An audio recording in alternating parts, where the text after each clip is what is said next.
नमस्कार, मी पुरुषोत्तम आवारे पाटील. तुम्ही बघताय रोकठोक. लोकसभा निवडणुकीच्या निमित्ताने विदर्भात अमरावती हा मतदारसंघ जसा वादग्रस्त खासदार नवनीत राणा यांच्यामुळे गाजतोय, तसाच तो दुसऱ्या एका निमित्ताने सध्या गाजत आहे. ते म्हणजे वंचित बहुजन आघाडीचे नेते ॲडव्होकेट बाळासाहेब आंबेडकर यांचे बंधू आणि रिपब्लिकन सेना नावाची संघटना आणि पक्ष असणारे आनंदराज आंबेडकर यांच्या संदर्भात. वंचित बहुजन आघाडीने अमरावती लोकसभा मतदारसंघात प्राजक्ता पिल्लेवान या महिलेची उमेदवारी जाहीर केली. ती जाहीर केली असतानाच दुसऱ्या बाजूला मात्र आनंदराज आंबेडकरांची अमरावती लोकसभा मतदारसंघ लढण्याची गेली 1-1.5 वर्षापासूनची जी तयारी होती, ही घोषणा झाल्याबरोबर आनंदराज आंबेडकरांनी रिपब्लिकन सेनेच्या कार्यकर्त्यांमध्ये थोडी खळबळ उडायला सुरुवात झाली. त्यांच्यातल्या अनेक लोकांनी या पद्धतीचे ऑब्जेक्शन घ्यायला सुरुवात केली की 1-1.5 वर्ष झाले आनंदराज आंबेडकर अमरावती या राखीव लोकसभा मतदारसंघाची तयारी करत आहेत आणि हे अचानक बाळासाहेब आंबेडकरांनी आणि वंचित बहुजन आघाडीने प्राजक्ता पिल्लेवान या तरुणीची, या महिलेची उमेदवारी कशी काय जाहीर केली. थोडं चर्वित चर्वण अमरावती लोकसभा मतदारसंघामध्ये आंबेडकरी कार्यकर्त्यांमध्ये मोठ्या प्रमाणावर झालं. यानंतर साधारणतः 4 तारखेला वंचित बहुजन आघाडीच्या महाराष्ट्राच्या अध्यक्षा रेखाताई ठाकूर यांनी एक पत्रक काढलं. त्या पत्रकामध्ये त्यांनी असा उल्लेख केला आहे की वंचित बहुजन आघाडीने अमरावती लोकसभा मतदारसंघासाठी जरी उमेदवाराची घोषणा केली असली तरी, म्हणजे ते आनंदराज आंबेडकर यांना उद्देशून लिहिलेलं पत्र आहे, मात्र तुमची या मतदारसंघात सुरू असलेली तयारी आणि तुमची अमरावती मतदारसंघ लढण्याची इच्छा लक्षात घेता हा वंचित बहुजन आघाडीने जाहीर केलेला उमेदवार आपल्यासाठी उमेदवारी अर्ज दाखल करणार नाही. सबब आपण उमेदवारी मागे घेऊ नये. आपली उमेदवारी अमरावती लोकसभा मतदारसंघात कायम ठेवावी. वंचित बहुजन आघाडी आपल्याला पाठिंबा देईल असं एक पत्र लिहिलं. ते पत्र सोशल मीडियावर व्हायरल झालं.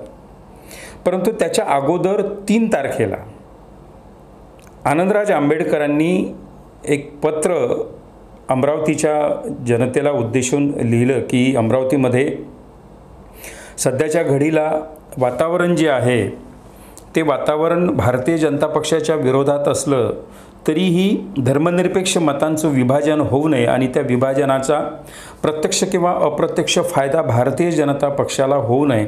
जो भारतीय जनता पक्ष संविधान बदलण्याच्या गप्पा आतापासून मारायला लागला आहे, फॅसिस्ट शक्ती आहे, आपला संबंध लढा राष्ट्रीय स्वयंसेवक संघ, भारतीय जनता पक्ष आणि या सगळ्या कट्टरतावादाच्या विरोधात आहे आणि माझ्या उमेदवारीने त्या ठिकाणी धर्मनिरपेक्ष आंबेडकराईट मतदारांचं विभाजन होऊ नये, त्याचा प्रत्यक्ष फायदा भाजपला होऊ नये म्हणून कार्यकर्त्यांच्या आणि तिथल्या काही समविचारी लोकांच्या आग्रहास्तव मी उमेदवारी तिथे न लढण्याचा विचार केलेला आहे, तो मागे घेण्याचा विचार केलेला आहे. आणि असं असताना 4 तारखेला दुसऱ्या दिवशी, म्हणजे तोपर्यंत महाराष्ट्रात वेगवेगळ्या मतदारसंघामध्ये काही उमेदवारांना पाठिंबा देण्याचे कार्यक्रम वंचित बहुजन आघाडी करत होती. याचा उल्लेख आनंदराज आंबेडकरांनी आपल्या त्या पत्रात केलेला आहे की महाराष्ट्रभर तेव्हा वंचित बहुजन आघाडी वेगवेगळ्या मतदारसंघात वेगवेगळ्या उमेदवारांना पाठिंबा देण्याच्या घोषणा करत होती आणि अमरावतीमध्ये मी उमेदवारी दाखल केलेली असतानासुद्धा त्याच्या संदर्भात काहीही उल्लेख नाही.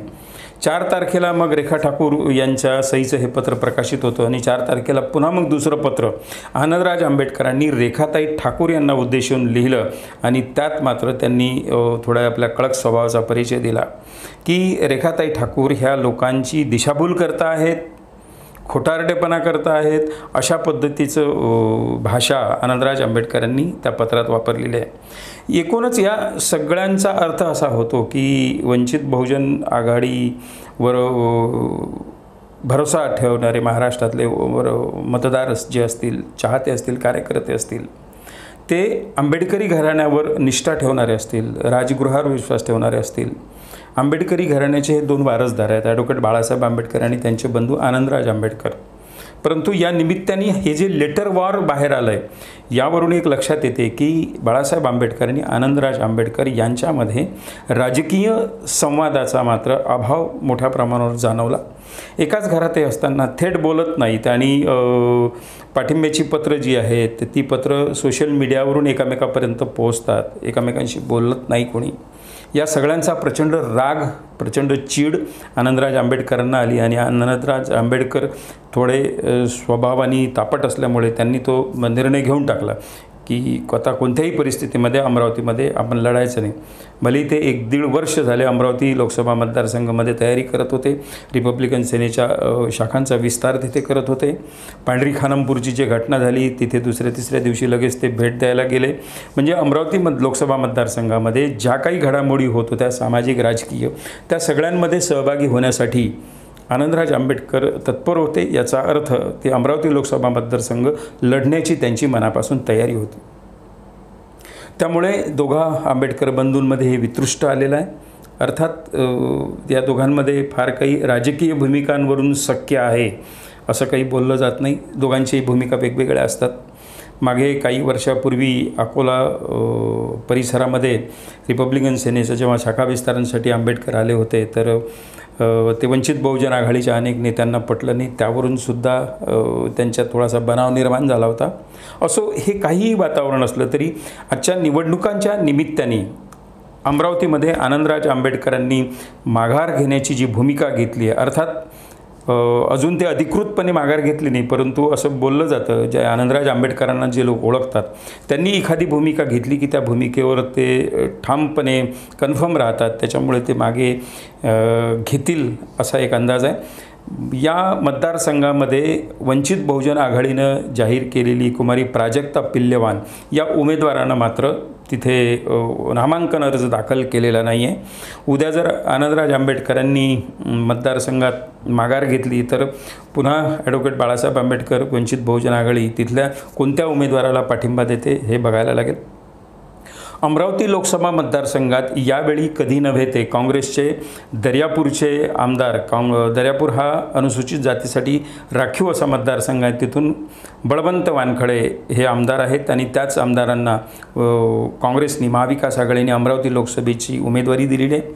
यावेळेस एकूणच नवनीत राणांच्या विरोधात असणारं वातावरण, भारतीय जनता पक्षाच्या अंतर्गत असणारी नाराजी, बच्चू कडूंनी उभा केलेला बंड करून उभा केलेला स्वतंत्र उमेदवार, हे सगळं पाहता बळवंत वानखडे यांच्या विजयाची शाश्वती अधिक वाढलेली आहे. आणि एक सामाजिक समीकरणामध्ये साधारणतः आतापर्यंत भारतीय जनता पार्टीची अशी स्ट्रॅटेजी राहिलेली आहे की विधानसभेचे राखीव मतदारसंघ असतील, लोकसभेचे राखीव मतदारसंघ असतील, त्यांना हिंदू दलित चालतो, म्हणजे चर्मकार, मातंग, वाल्मिकी समाजाचे हे सगळे लोक चालतात आणि ते निवडून येतात. परंतु राखीव SCच्या मतदारसंघामध्ये बौद्ध समाजाचा उमेदवार फार कमी निवडून येतो. तो निवडून येऊ नये याच्याकडे भारतीय जनता पक्ष आणि सगळ्या हिंदुत्ववाद्यांचा कल मोठ्या प्रमाणावर असतो.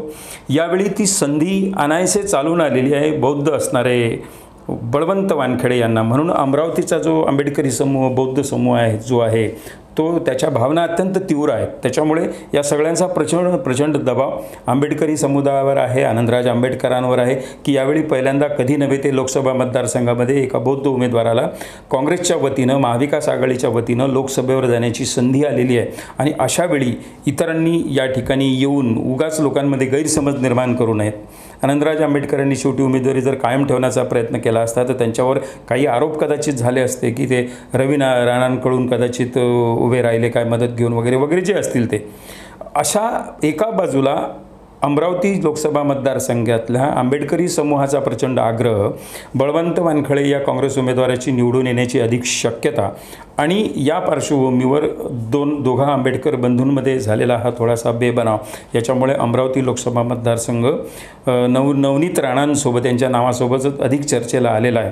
अर्थात अमरावती लोकसभा मतदारसंघाची निवडणूक यावेळेस अतिशय चुरशीची होईल. बच्चू कडूंनी पक्षातच महायुतीत उठाव करून स्वतंत्र उमेदवार उभा केला दिनेश बुब. तो शेवटी किती मतं घेतो त्याच्यावर बरंच काही अवलंबून आहे.